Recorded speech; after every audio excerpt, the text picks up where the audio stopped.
Hello again, students. We're going to do another sample problem today. This one is going to deal with the concepts of relative humidity and vapor pressure. What I'm going to do is I'm going to have a container that ultimately will be sealed. It'll be closed.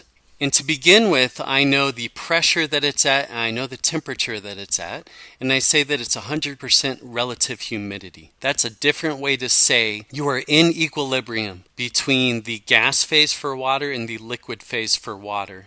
Now in this problem though, you need to take note that what I'm doing is I'm having the initial air, the wet air that occupies this space, is already at 100% relative humidity. There is no water underneath. There's no water kind of sitting in the bottom here. So conceptually, maybe you just need to pretend that it had just rained outside. It's very humid.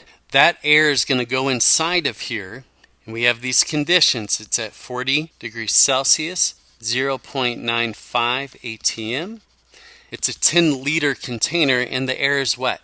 That means we're going to have some total number of moles that occupies this space. But of that, it's made up of the moles of air and the moles of water. Then from there, we're going to cool the thing. And that same container is now going to be at 20 degrees Celsius, some unknown pressure, some unknown ATMs. In T, the total moles is something I want to come back to. Moles of air, that number is going to be the same even after cooling. Moles of water. Let's take a look at some of this stuff. But as we do that, let's take a brief look at vapor pressure just as a reminder. So let's call that vapor pressure. This is temperature.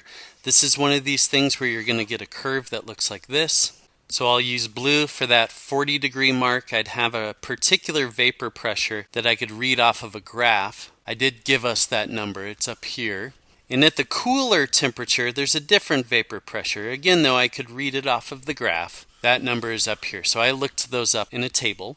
And recall that what vapor pressure says is this is the maximum partial pressure of water that you will have in the gas phase if everything is at equilibrium conditions, everything is behaving nicely. Just as a reminder, remember there was also a correlation way up here. At some very high temperature, we would have what we called the normal boiling point, where the vapor pressure would go to 1 atm. We aren't going to be anywhere near that location for this particular problem. What's going to happen with us is we start here. There's a certain partial pressure of water that is in the container because it's at 100% relative humidity. But when we cool it, all of a sudden you cannot maintain quite as much liquid in the gas phase, and so it has to drop. What that means for us is that this value will be equal to this value. Those are the moles of air. We have no reason to believe that there will be any air condensing or anything like that. These N values I'm writing, this is in the gas phase. The moles of water will not be equal to the moles of water over here because, again, this is in the gas phase. What will happen is some of it will condense out and I'll have a little bit of water sitting at the bottom of that guy. Well, in both cases, the N total is going to be in air plus in water in the gas phase. So that means over here on the green side, N total is still this guy plus this guy. But since the waters aren't equal, this also will not be equal. They'll be similar, but not the same. So here's going to be the strategy. I can calculate all of these pretty easily, and I'm going to do that. I can calculate all of these pretty easily, and I will do that as well. Then what I'll do is I'll take the difference in the number of moles of the water itself between these two situations, and that is going to be the amount that actually condenses out. So I'll be able to get at one of the questions, which is how many milliliters of water will condense out. And I also ask us to find the final pressure in the container, and so we're going to do that. Let me just clear board space here. Okay, let's do our first calculations. I've just put up some of the interesting parameters that we've kind of seen before. You'll notice my partial pressures are in torr. I'm going to be using both units in this situation. So doing the conversion where 760 torr is equal to 1 atm, I find that this is also equal to 722 torr. That'll be good to know. Remember, I'm about to use the ideal gas law, and recall that I need temperatures in Kelvin.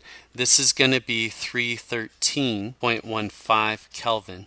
And I'm going to go over and use the ideal gas law to start solving for some of these N values, the number of moles.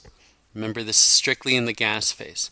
I could either calculate this guy, the total, by using the total pressure over there, or if I wanted to, I could calculate the number of moles of water specifically by using the total pressure. So here is that pressure in atm, because that's what my units are in for the ideal gas constant. Then if I fill in my volume, I'm going to have to divide the R and the T over to the denominator to solve for N up there. So let's go ahead and do that now. So my gas constant is here, liters atm mole Kelvin. Then that absolute temperature that I was referring to.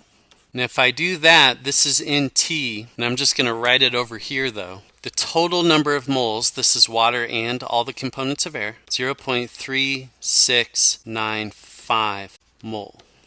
Now, instead of redoing the entire ideal gas law, let's just use mole fractions to figure out in air and in water.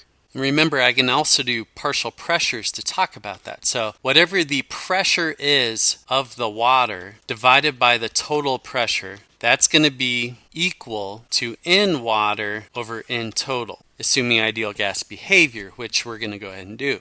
Well, the partial pressure of the water is my vapor pressure reading. And at the higher temperature, that is over here. So this is where I wanted to have my torr numbers, 55.5 torr over my total pressure, 722 torr, is equal to in water over 0.3695 mole. And I'll go ahead and just write that number in up here, which is a pretty small 0.0284 mole quantity.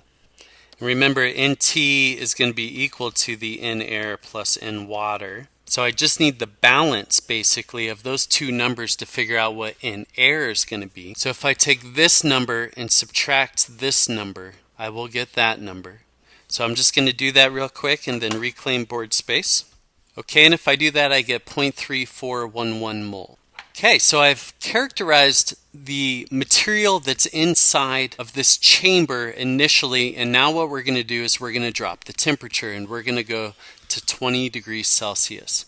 So the vapor pressure changes. I'm going to reuse the ideal gas law, but you're going to notice this time I'm going to do the partial pressure of water, and that's only going to give me the number of moles of water that's specifically in the gas phase. So first, I need the partial pressure of water, but it has to be in the correct units. So if I do that conversion, it's 0.02276 atm. So let me rewrite that. I'm just grabbing that number now. This is actually me putting in the P for the ideal gas law. The volume is unchanged. It's still 10 liters. I'm solving for an N, so again, I'm just putting the RT value straight over here.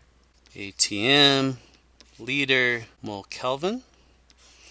And then this time, the temperature was only 20 degrees in this situation, so I'm only going to have a 293.15 Kelvin here. That's equal to N H2O in water, which let me kind of draw up values over here for that cooler option. And if I pull this number up and I write it up here, I get 0.00946 mole, and that's rounded a little bit. Okay, in air, as I discussed at the front of the video, that's going to remain the same. We're not letting any of that air escape. Then if I add these two numbers together, that's my total moles. And this is going to be 0.3506, and that's mole. And I want you to just make the observation that that number is ever so slightly smaller than that number. That's because some of the water that was in the gas phase had to condense. How much water had to condense? It's the difference between this guy and this guy. So delta in water is going to be equal to, and I'm just subtracting those two numbers there. That's 0.01894. I did not round that for sig figs. That many moles. Let me get rid of this because I can finish off part of the problem really quickly with this guy. So if I have that many mole of water, I just need some conversions on this thing. The molar mass of water is 18.015 grams per mole, per 1 mole. So now I would be in grams, And then I'll use the known density of water. We're just assuming 1 gram of water per 1 milliliter of water. So grams are gone, and this is going to be how many milliliters of water would be sitting at the bottom. And it's not much. I'm just going to write this in the corner, that volume of the liquid water is 0.341 milliliters. So less than a milliliter of water condensed on the side into droplets. Okay, and the last thing I'm going to do is I'm going to find that final pressure, and to do that I'm going to use the total number of moles. So just again recycling the ideal gas law, where P times the same volume that we've been using, nothing has changed there, is equal to 0.3506 moles, then the constant, and finally that same 20 degrees Celsius we were at before, which is 293.15 Kelvin. If I do this calculation, find the pressure is 0.844 atm. And that, combined with this guy, those are my final answers there. Notice the pressure is less. That's for two reasons. One, we've dropped the temperature. That alone should drop the pressure some. But we also condensed some of the liquid, and so that is no longer contributing to pressure in the gas phase. Hopefully this problem made sense to you. I think one of the keys is understanding vapor pressure, but hopefully that worked out, and if it did, you should let your computer know.